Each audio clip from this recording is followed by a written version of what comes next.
रोशनपुर नाम के गांव में चंदा और शांति नाम की जिठानी और देवरानी रहती थी। चंदा का पति बहुत पैसे वाला था। उनके पास किसी भी चीज की कोई कमी नहीं थी और उसके विपरीत शांति का पति बहुत ही गरीब और नशेड़ी था। शांति चंदा के घर में काम करके अपना घर चलाती थी। भाभी, घर पर खाने के लिए कुछ भी नहीं है।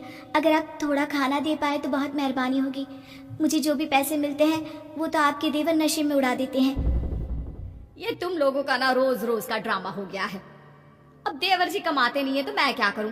तुम्हारा पति तो तुम्हारी सारी कमाई दारू में उड़ा देता है। रहने दो भूखा उसे। अरे ऐसे मत बोलिए भाभी, आप तो जानती ही हैं कि वो मन के कितने साफ है, पर इस बेरोजगारी के कारण उन्हें दारू पीने की लत लग गई है। अरे अपना ये रोना गाना बाद में कर लेना, पहले काम निपटा ले घर का। मेरा और टाइम खराब ना कर। जा गेहूं पीस ले, फिर तुझे कपड़े भी धोने हैं। शांति रसोई घर में जाकर गेहूं पीसने लगती है। पीसते पीसते कुछ गेहूं वहां कपड़ों में गिर जाते हैं, जिसे देखकर उसके दिमाग में एक आइडिया आता है। क्यों ना ऐसे ही थोड़े गेहूं मैं अपने पल्लों में बांधकर घर ले जाऊं, फिर एक बर्तन में जमा कर लूंगी और उसे पीसकर रोटी बना लूंगी। कुछ दिन तो ऐसे ही चलता रहा, मगर फिर एक दिन चंदा ने शांति को ऐसा करते हुए देख लिया। अरे पहले तो मुझे लगा तुम लोग बस गरीब हो, पर तुम लोग तो चोर भी हो। चोरनी कहीं की। मुझे तो लगता था तुम गेहूं पिसती है, पर तू तो अपने पल्लू में गेहूं छुपा कर ले जाती है। निकल मेरे घर से। मुझे माफ कर दो भाभी, हमारे पास खाने के लिए एक दाना तक नहीं था, इसलिए मुझे ये सब करना पड़ा। अरे तुम लोग मेरे रिश्तेदार हो, इसीलिए दया कर कर तुझे मैंने अपने घर पे काम पर रख लिया, पर तू और तेरा पति हमारे खानदान का नाम मिट्टी में मिलाने पर उतारू हो चुके हैं। आपको मुझे जितनी गालियां देनी है दीजिए, मारना है तो मार भी लीजिए भाभी, पर मुझे काम से मत निकालिए। परिवार की बात है, वरना कोई और ऐसा काम करता ना तो धक्के मार कर कब से घर का बाहर निकाल दिया होता। रोते रोते शांति अपने घर चली जाती है, जहाँ उसका नशेड़ी पति कहता है, अरे कहाँ रह गई थी कामचोर? इतनी देर क्यों कर दी?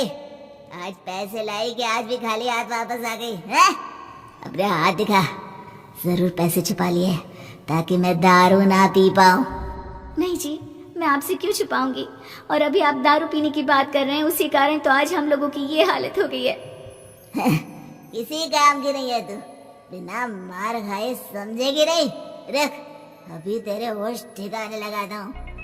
रामलाल शांति को बहुत मारता है।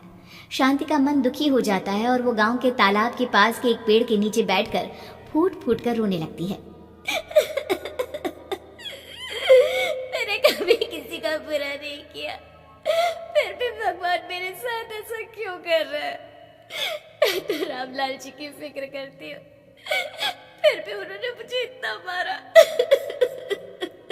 तभी उसे एक आवाज सुनाई देती है, रोने की कोई जरूरत नहीं है बेटी, चिंता क्यों करती हो? ये आवाज कहाँ से आ रही है? शांति अपने आसपास देखती है, उसे कोई नहीं दिखता। वो ऊपर देखती है, जहाँ उसे एक छोटी सी परी दिखती है। आप कौन है? आप तो कोई परी लगती है। हाँ बेटी, मैं इसी पेड़ पर रहती हूँ। मैंने तुम्हारी सारी बात सुनी, अब तुम्हें फिक्र करने की कोई जरूरत नहीं। अपनी आंखें बंद करो। शांति आंखें बंद करती है और जादुई परी अपनी छड़ी घुमाती है। उसकी छड़ी घुमाते ही पेड़ के सारे पत्ते सुनहरे रंग के हो जाते हैं।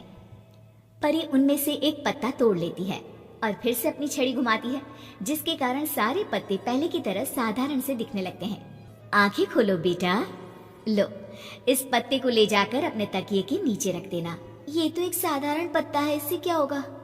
ठीक है, अगर आप कहती हैं तो मैं इसे रख लेती हूँ। शांति उस पत्ते को लेकर अपने घर जाती है और अपने कमरे में तकिए के नीचे रखकर सो जाती है। सपने में उसे वही पेड़ वाली जादुई परी दिखाई देती है। बोलो शांति, क्या चाहिए तुम्हें? मैं चाहती हूँ हम बहुत अमीर हो जाएं और मेरे पति नशा करना छोड़ दे, उन्हें कोई काम भी मिल जाए। कल जब तुम सुबह नींद से जागोगी, तुम्हारी इच्छा पूरी हो गई होगी। अगली सुबह शांति नींद से जागती है, अपने आसपास का नजारा देखकर चौंक जाती है। उसके बिस्तर पर चारों तरफ सोने चांदी रखे हुए थे। हे भगवान, कहीं मैं सपना तो नहीं देख रही? इतना सारा सोना, वो भी मुझ गरीब के पास। रामलाल जी को बताती हूँ, वो बहुत खुश होंगे। शांति जैसे ही कमरे के बाहर जाती है, वो देखती है कि रामलाल सूट बूट पहने काम के लिए बाहर जा रहा होता है। मुझे शहर में एक नौकरी मिल गई है शांति, मुझे आने में देर हो जाएगी, घर का ध्यान रखना। और इस तरह शांति बहुत अच्छा जीवन बिताने लगती है। उसके पास अब किसी भी चीज की कमी नहीं रह जाती। रातों रात शांति के पास आए इतने पैसों को देखकर उसकी जिठानी उससे पूछती है, अरे क्यों रे शांति, कहीं बड़ा हाथ मारा है क्या? अचानक तुम लोगों के पास इतना पैसा कैसे आ गया? नहीं नहीं भाभी, ये सब तो जादुई परी के दिए हुए पत्ते का कमाल है। शांति जादुई पत्ते के बारे में सारी बात चंदा को बताती है, जिसे सुनकर चंदा के मन में लालच आ जाता है और वो झूठ मूठ रोते हुए उसी पेड़ के नीचे जाती है जहाँ उसकी रोने की आवाज सुनकर जादुई परी कहती है, क्या हुआ बेटा, क्यों रो रही हो? मैं बहुत गरीब हूँ, मेरे पति मुझे बहुत मारते हैं, अब मैं जीना नहीं चाहती। चिंता मत करो बेटा, अपनी आंखें बंद करो।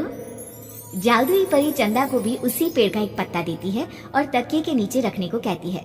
चंदा उस पत्ते को लाकर अपने तकिए के नीचे रख लेती है और अगली सुबह जब उठती है तो उसके कमरे में चारों तरफ सांप बिच्छू रहते हैं। अरे बचाओ बचाओ, कोई मुझे बचाओ, ये कैसा पत्ता है जिसे लाने के बाद उस गरीब शांति के पास तो इतना सारा सोना आ गया और मेरे चारों तरफ ये सांप बिच्छू, अरे कोई बचाओ।